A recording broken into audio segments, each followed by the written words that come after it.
Здравствуйте, уважаемые телезрители! В эфире передача «Первая помощь». С вами Елизавета Алексеева. Сегодня в нашей передаче мы говорим о ротавирусной инфекции у детей. Ротавирусная инфекция, кишечный грипп или ротавирусный гастроэнтерит – это инфекционная патология пищеварительного тракта, сопровождающаяся симптомами общей интоксикации и обезвоживанием всего организма. Данное заболевание характерно для всех возрастных групп, однако чаще заражению подвергаются дети от 6 месяцев до 3 лет. Ежегодно жертвами ротавирусной инфекции, умирающими от диареи по всему миру, становится 440 тысяч детей. Самыми уязвимыми оказываются малыши от года до 3 лет. Это объясняется тем, что в данном возрасте в организме ребенка отсутствуют антитела к ротавирусу. До года детям вместе с грудным молоком передаются материнские антитела. В то же время у малышей, находящихся на искусственном вскармливании, шансы заболеть достаточно высоки. Возбудителем кишечной инфекции является ротавирус из семейства реовирусов. Свое название РНК-содержащий вирус получил из-за сходства с маленькими велосипедными колесами, потому что рота в переводе с латинского означает «колесо». Вирус способен на протяжении нескольких месяцев сохранять свою жизнеспособность на объектах внешней среды. Он переносит воздействие эфира и кислот, относительно устойчив к дезинфицирующим веществам, но быстро погибает при нагревании. Длительность жизни ротавируса вне организма человека на фруктах и овощах до 1 месяца, в водопроводной воде до 2 месяцев, на других предметах от 1 недели до 1,5 месяцев. Как и большинство кишечных инфекций, ротавирус передается от человека к человеку через пищеварительную систему, вызывая раздражение ее слизистых оболочек, гастроэнтерит и сильную диарею. К путям заражения ротавирусной инфекции относятся: первый путь – это пищевой. Он наблюдается при употреблении продуктов немытыми руками, неправильном приготовлении еды и нарушениях способов безопасного хранения пищи. К тому же вирус устойчив к низким температурам и способен выживать длительный период в холодильнике. Второй путь – водный. Нахождение ротавируса в воде приводит к массовому заражению и к эпидемиям. Третий путь – бытовой.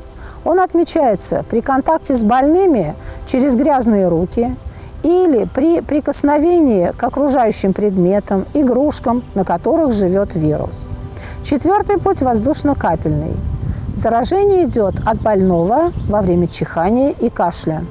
Ротавирусная инфекция чаще встречается в зимне-весенний период. В то же время вспышки заболевания могут регистрироваться на протяжении всего года. Источником заболевания является человек с острой формой инфекции, либо вирусоноситель, выделяющий возбудителя во внешнюю среду вместе с фекалиями. Наибольшая концентрация вирионов в кале фиксируется в первые 3-5 дней заболевания. Именно этот период считается самым опасным в эпидемиологическом отношении. Нередко источником заражения детей раннего возраста становятся их собственные матери, инфицированные ротавирусом. В более старшем возрасте заражение происходит в детских коллективах. Ротавирусная инфекция – это заболевание, имеющее циклическое течение.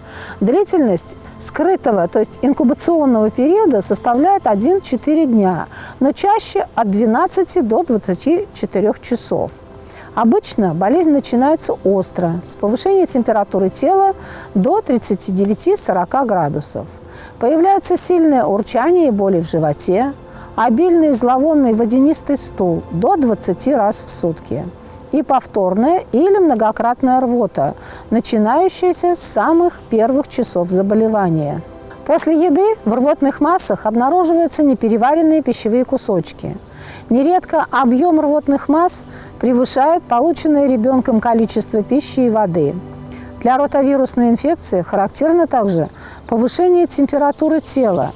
Температура может держаться на отметке 39 градусов на протяжении 5-6 дней. У грудных детей при развитии заболевания наблюдаются сильные урчания в животе, стремительная потеря в весе, вялость и сонливость. По мере прогрессирования болезни из-за потери большого количества жидкости развивается обезвоживание организма. Проявление обезвоживания зависит от степени тяжести заболевания. Для легкого и среднетяжелого течения характерна бледность кожи, слабость и жажда. При тяжелой форме ротавирусной инфекции значительно урежается количество мочеиспусканий, голос становится сиплым, возможно непроизвольное сокращение мышц конечностей. В некоторых случаях заболевание может протекать в подострой форме. В данной ситуации ребенок становится вялым, капризным, у него снижается аппетит, повышается утомляемость, развивается общая слабость, головная боль, возникает дискомфорт и урчание в животе, а также наблюдаются умеренно выраженные катаральные явления. Это першение в горле, покраснение слизистой оболочки зева, заложенность носа, легкий кашель и увеличение шейных лимфатических узлов. Такое состояние может длиться 3-4 дня. И поэтому нередко признаки подострого течения ротавирусной инфекции ошибочно принимают за ОРВИ. Как оказать доврачебную помощь ребенку при ротавирусной инфекции в домашних условиях? В острый период заболевания детям рекомендуется полный покой и постельный режим. Основным направлением оказания помощи является устранение признаков обезвоживания и восстановление количества жидкости в организме. Облегчить состояние грудным детям можно, выполняя следующие рекомендации. Не кладите ребенка на животик, в особенности после еды. Около получаса после приема пищи следует держать малыша в вертикальном положении. Не перекармливайте ребенка, если рвотные позывы начинаются после еды. Для остановки рвоты у грудных детей не стоит давать лекарственные препараты до консультации с врачом. Но рвоту можно подавить у детей старшего возраста. Для этого нужно помочь ребенку принять горизонтальное положение. Можно усадить его на колени и обнять. Тем не менее, рвота – это защитный рефлекс, который защищает ребенка. Поэтому, если позывы к рвоте возникают, например, после питья или приема пищи, то лучше не поить и не кормить ребенка. Высокая температура – это признак активной борьбы организма с инфекцией. Ротавирус боится высоких температур и при этом снижает свою активность. Поэтому не рекомендуется применять жаропонижающие средства, если ртутный столбик градусника не поднялся до 38 градусов по Цельсию. Температуру ниже 38 градусов сбивать не имеет смысла, иначе организм перестанет бороться с инфекцией. Но если температура достигает значения 38,6 градусов и выше, придется ее снижать. Перегрев может вызвать судороги. Температуру лучше снижать препаратами в свечах, так как таблетки могут не усвоиться из-за рвоты. На прогулке с малышом можно будет выходить, но лишь в том случае, если температура тела нормализовалась. Для восполнения жидкости в организме детям при ротавирусе дают сбалансированные солевые растворы, любые разрешенные напитки, дают небольшими порциями через каждые 5-10 минут. При ротавирусной инфекции необходимо исключить из питания продукты, которые раздражают желудочно-кишечный тракт. Например, бобовые, сладости, любые виды капусты, специи, соль. При улучшении состояния рацион малыша можно начинать постепенно расширять. Каковы же профилактические мероприятия, чтобы предохранить ребенка от заражения? Конечно, это соблюдение всех правил гигиены. Это частое мытье рук с мылом. Это правильное хранение продуктов, правильная термическая обработка.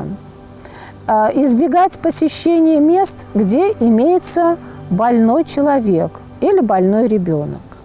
И обращать внимание взрослым на свое состояние, ибо взрослый человек может переносить инфекцию в легкой форме. Но заразившись от родителей или от других взрослых, ребенок может переносить эту же инфекцию в очень тяжелой форме.